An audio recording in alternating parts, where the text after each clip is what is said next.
The Obsidian Armor had killed everyone who tried to wear it.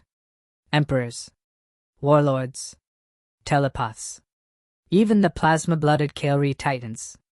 All dead within seconds, bodies burned from the inside out, eyes turned to glass. For 5,000 years, the galaxy called it the curse of the Makers.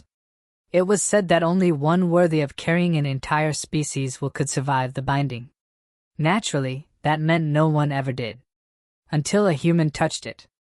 The chamber was silent when he stepped forward. Hundreds of alien dignitaries, each one representing a world, a race, a culture older than Earth's sun, watched from the gallery above. No one spoke. No one breathed. The human's name was Captain Elias Ward, survivor of 22 campaigns, the last representative of a dying colony world on the galactic rim. To most of the council, he was just another primitive soldier from a forgotten species, reckless, emotional, unpredictable. But when the Obsidian Armor called for a volunteer, he didn't hesitate. He walked through the floating dust and pulsing energy field like a man stepping into a storm. The armor hovered before him, a sculpture of darkness and light, its black plates swirling with veins of living energy, humming like a trapped heartbeat. Every previous bearer had screamed before dying. Elias didn't scream. He whispered, "Let's see what you've got." The aliens leaned forward, their eyes wide as the armor's first shard drifted from its pedestal. It circled the human slowly, like a predator scenting prey. Then another shard rose. Then another. Soon, the entire chamber was alive with spinning fragments of obsidian metal. The energy flared, bright enough to blind.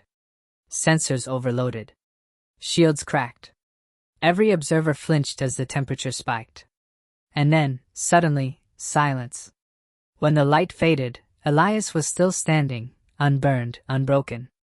The armor had fused to his skin like living shadow. His pulse synced with it. His eyes glowed the same deep blue as the armor's core.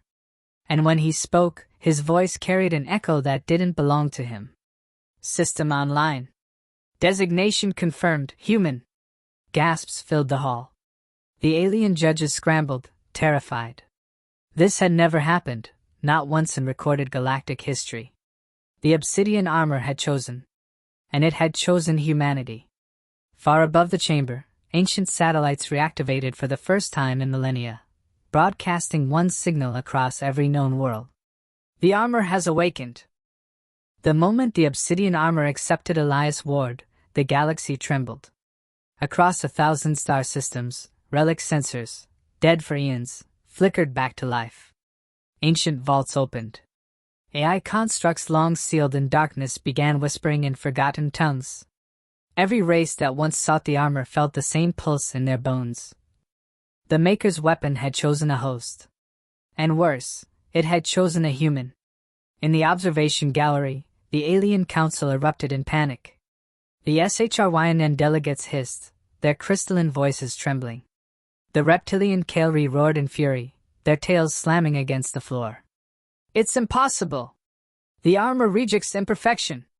Shut it down before it consumes him." But the armor was already merging. Tendrils of black energy flowed into Elias's veins, reading every cell, every neuron, every scar. The system was learning him. He dropped to one knee, hands gripping the floor as pulses of power shook the air. His heart rate spiked, then stabilized.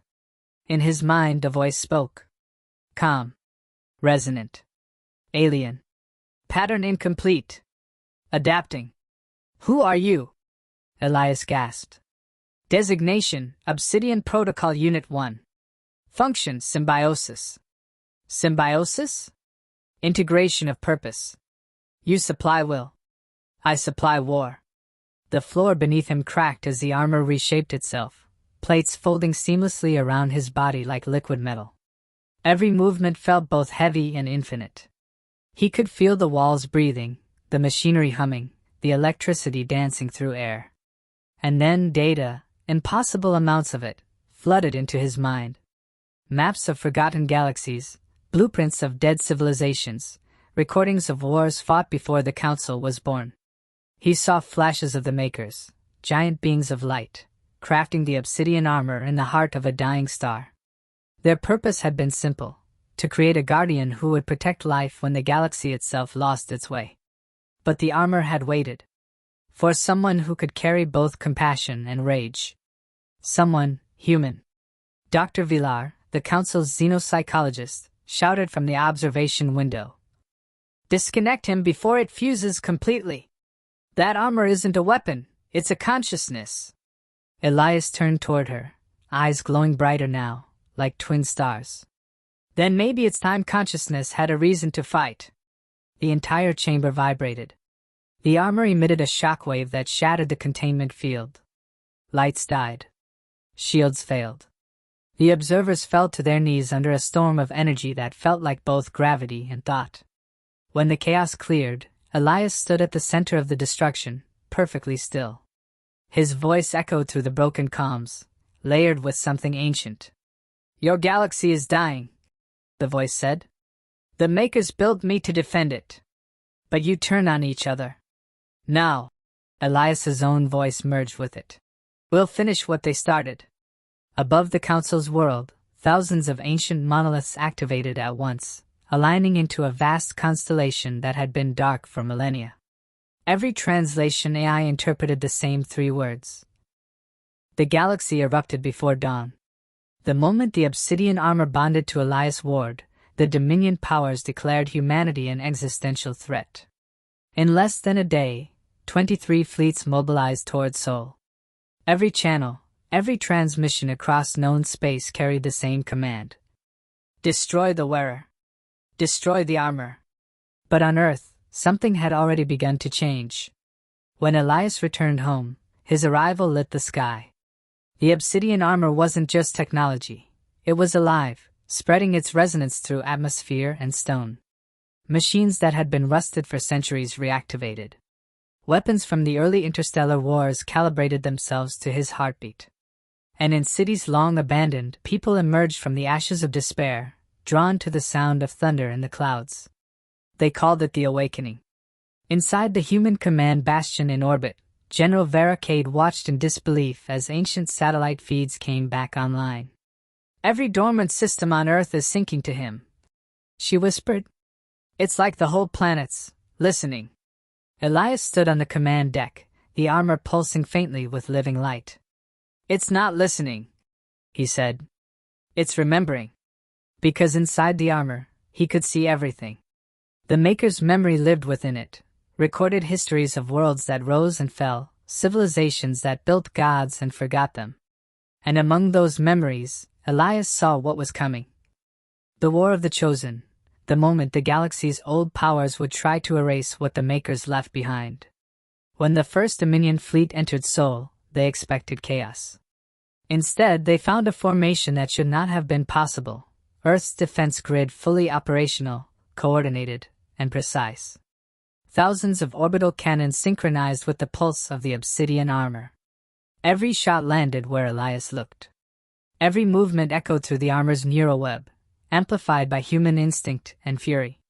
Dominion battleships fell in perfect silence, one after another, as if space itself obeyed his will. The alien admiral, a scaled creature of living crystal, transmitted a final, desperate message to the Council. "He doesn't command an army. He is the army." But it wasn't just humans who felt the call. Across the stars, other species, enslaved, hunted, forgotten, heard the same pulse in their dreams. The armor's awakening had reactivated old neural frequencies, reaching every being with the potential for empathy, for defiance, for humanity. Small rebellions flared in the outer sectors. Entire fleets mutinied. The galaxy's oppressed didn't see Elias as a man in armor. They saw him as the return of choice. Dr. Villar, watching from the ruins of the council chamber, whispered into her recorder. "The Obsidian Armor was never a weapon. It was a seed, meant to awaken the same fire that once built the Makers themselves." As the second Dominion fleet burned above Mars, Elias looked out toward the stars. The armor spoke within him, calm and eternal. "The war begins now. But victory will not be destruction. It will be remembrance." Elias clenched his fists, black lightning surging from his arms. "Then let's remind them what it means to be human." Far beyond the galactic rim, the ancient maker's signal pulsed again for the first time in 50,000 years. A voice older than civilization whispered through the stars. The war should have ended with silence. But the galaxy had never known silence where humanity walked. Months after the first Dominion fleet burned, the stars themselves seemed to pulse in rhythm with Elias Ward's heartbeat. He was no longer just a soldier. He had become a conduit, a living bridge between the forgotten will of the makers and the fierce, relentless soul of humankind. Every battle, every cry, every act of defiance across the stars resonated through him. Entire worlds that had never spoken to each other began fighting under one banner, the banner of the Obsidian Sigil. And at the center of it all, Elias stood, carrying the weight of billions on his shoulders and the whisper of the armor in his mind. "The galaxy awakens," the armor said. "You have given them what they lost, fear and hope in equal measure." "Hope," Elias muttered, gazing at the swirling void ahead. "I can live with that." The Dominion's final assault came not as a fleet, but as a weapon. A collapsing star, hurled toward Sol by gravitational drives. A single act meant to end everything. Elias raised his eyes to the burning horizon as alarms screamed across Earth's defense network. He could see it, a dying sun turned into a missile, hurtling through the void. No army could stop it. But a god might. The Obsidian Armor flared with light as ancient systems unlocked. Protocols untouched since the dawn of creation. "You cannot survive this," the armor warned. "Didn't plan to," Elias said, smiling faintly. "Just need to make sure they do." He launched himself from Earth's surface in a streak of blue fire, piercing atmosphere and void in seconds. The armor unfolded into wings of plasma and dark metal, the echoes of thunder following him even in vacuum. As he neared the collapsing star, his voice carried across every open channel. Not through comms, but through the armor's resonance field. "To every world that hears this, remember this moment. Remember that humanity didn't conquer the stars, we protected them." He struck the weapon head-on. The explosion lit the galaxy for a heartbeat, a flash brighter than creation itself. Every ship, every planet, every life saw that light and knew what it meant. The human who wore the obsidian armor had become part of the forge that made it. The cycle was complete. Centuries later, the galaxy rebuilt. The Dominion was gone, the Council reborn under a new creed, unity through memory. Pilgrims from countless species traveled to the place where the sun had nearly died, where they found a monument orbiting in silence. A massive obsidian fragment floating in space, shaped like a man's armor, its surface still glowing faintly blue. No one knew if Elias lived within it. Some said the armor still whispered to those who approached, teaching, guiding, protecting. Others said it waited, as it always had, for another to be worthy. One record remains in the galactic archives, marked only by a human handprint on black stone. Beneath it, a single inscription reads, "We were not the strongest. We were not the oldest. But when the galaxy fell silent, we were the ones who answered." The aliens called it a weapon. The makers called it destiny. Humanity called it home.